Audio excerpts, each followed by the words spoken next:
Okay guys, welcome back to Chaos. So, we bought a 1968 Ford Mustang. I'm not going to say how much we gave for it. I'm going to leave that for you guys to try to guess it in the comments. So, it's got these big fat tires on the back, little narrow ones on the front, so we're pretty sure somebody took this thing drag racing. Because it's got the aftermarket shift knob. It's got a lot of pretty parts for it. Door does need greased, but there's like no rust on this thing. All the rust is pretty much surface rust. And ready to see the power plant? Boom. Did we ever figure out what kind of engine this is? No. Okay, we'll figure it out eventually. We gotta get down underneath it to look at the tag. Oh well. We just have a we'll figure it out. But it's got like an Edelbrock intake. And I'm pretty sure it's a, what is that, a Holley? Yeah. Yeah, Holley carburetor on it. So it's got a lot of go fast parts in. This is quick release. So I have a feeling it's probably got aftermarket valves. I think somebody's done a lot of work to this engine. And it's got headers, not exhaust manifolds. Not sure you can see down in there, but they're pretty gnarly. When we turn up on the trailer, they're cool looking. I love it. I know. I would like to try to rip those off and, right? I'd love to take those off and get them re-chromed. If they were chromed from the factory, I have no idea. But this thing's pretty darn clean. If you look at the floorboard, that stuff is solid. So we're not going to do a whole lot inside. We're probably just going to clean it, strip it, new coating, insulate it, and throw the new carpet in. We just ordered the carpet, it just came today. This is the only rust hole I found, was right there and there. So there's two little rust holes. That's easy fix. I'm gonna try to weld them and fill them. At least this one, I'm gonna weld this one. I'm not sure about welding that close to the glass. That could be bad. Yeah. I don't want to get but the glass for it. We can't get in the trunk, we're waiting on the keys. And we can't actually use the ignition, waiting on the keys. I thought about trying to just hot wire it so we can play with it. But we got a little anxious, so we did hook up a battery to it. Yeah, and we jumped the solenoid, so the engine does turn over. So that's a really good sign. But yeah, this is going to be the project we're going to be working on right now, actually. We're going to be starting to work on this pretty darn quick. So you'll be seeing some videos of this thing coming up pretty quick. Now this hood, I'm not sure if we're going to keep this hood on it or try to get a new one. We're probably just going to run with this one for now. It's not that bad. I just got to strip it all the way down because the paint is cracked. So we got to strip it all down and start fresh. Get some body filler to fix any dings and dents. But overall, this car is nice. And I just checked, we do have all the chrome for the windshield. Yeah, this used to have a vinyl top on it. I'm pretty sure it came with a vinyl top. It used to have vinyl top. Because you can see right here where the paint dips up. Yeah. Yeah, so I think it did have the vinyl top at one time. I think that was an option in the 60s. They might have all came with that, but because you can feel it right here where they did some body work. So you really can't see it with your eye, but you can feel it. Yeah. Which isn't a big deal. No, heck nah. Do away with that anyway. Yeah, I really don't care for the vinyl because that's a lot of stuff you have to take care of. Down here. A lot of maintenance. A lot of maintenance. So that'd be too much. This is just one of the cars we bought last week. We actually have another car we got. I'm actually trading it for some work. We'll go check that out. Let's head that way. Okay, big reveal. Yeah. We are trading some work for this. It's not a bad looking car. It's gonna need some minor things, like we need to put the panels back on, which I think they're all here. They are. But it's a pretty nice car. The seats have a little wear, but I think I have a couple ideas on bringing those back. It's got 149,000 miles on it, which isn't bad for Mercedes.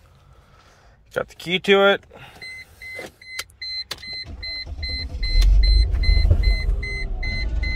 It seems to run pretty good. Runs a little rough, but only thing we've really noticed that when you hit the gas, it doesn't do anything. So we're trying to figure out what's wrong with it.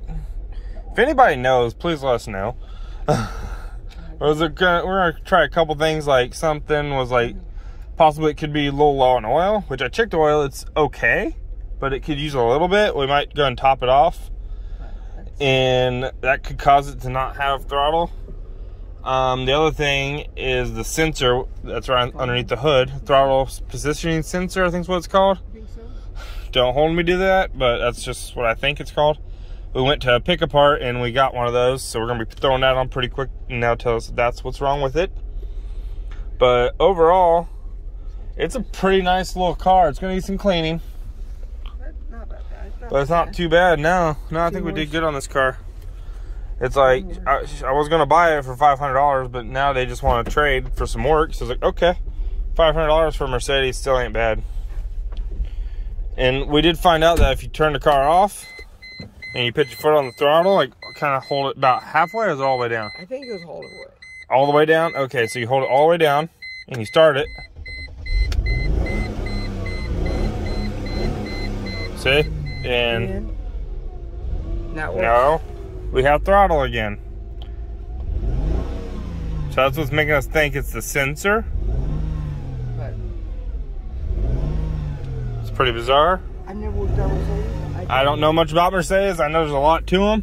But this car, I just enjoy driving them. roll on the windows, everything works on it.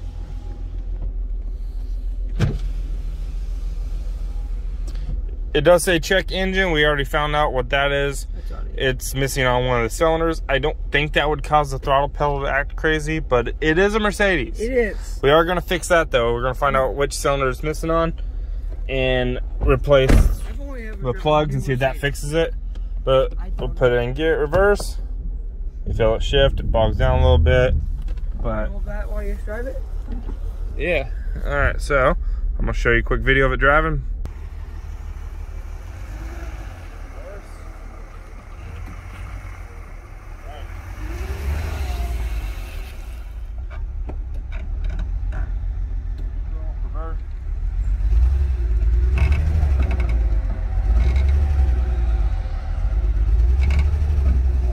Trying to do a burnout? Try and do it. The plug. Yeah. Let's try doing it and drive. Ready? Watch well. See what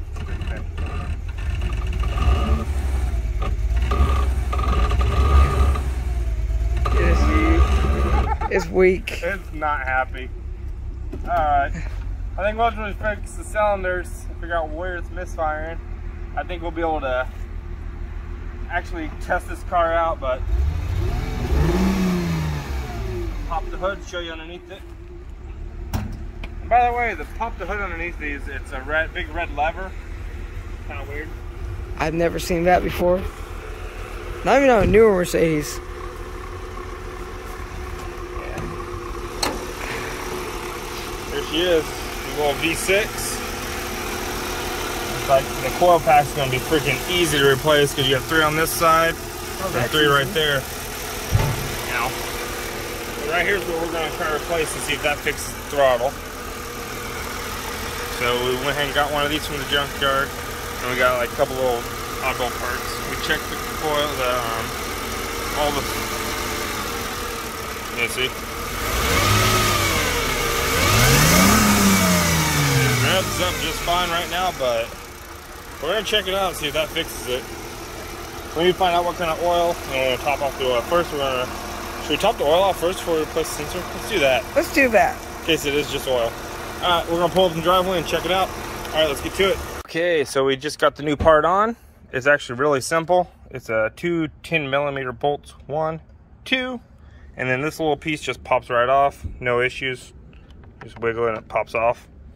And then I took a flathead screwdriver and push in on that prong, and then push on that side, and that slides out. You just take it out and unplug that wire, which is 2 little grips. So we can get in there so you can see it. There's a little prong, see that right there? You push in on that, and there's one on the other side of it. You just give it a little tug real gently, don't break it. Simple as that. You just swap it out. So that's the new one. Let's see if it fixes it. He just hooked the battery up, so fingers crossed. Anything? No throttle. Damn it, that wasn't it. Okay. At least we didn't spend like $500 on the part. It was only like, what, $7 for that part at the pick apart? So that didn't fix it, so that's not the problem.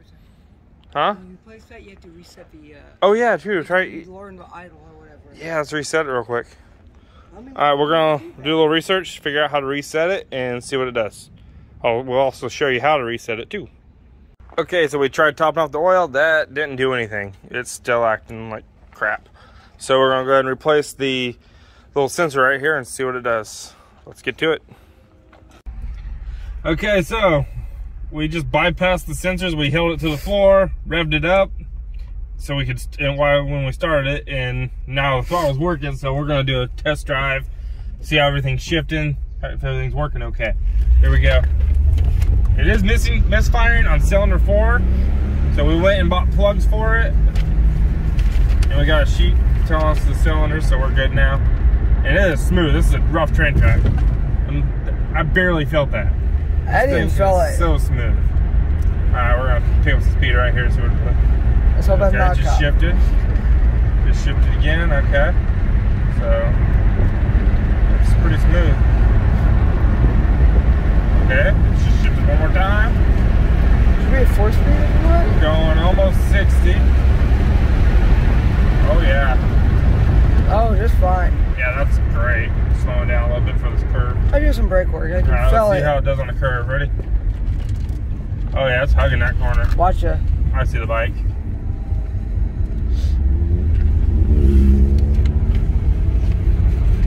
But yeah, it seems to be running pretty good, drives pretty good. So now we're gonna go back home, quit working on this for tonight. That'll be about it, because it's New Year's Eve. I'm gonna start partying. All right.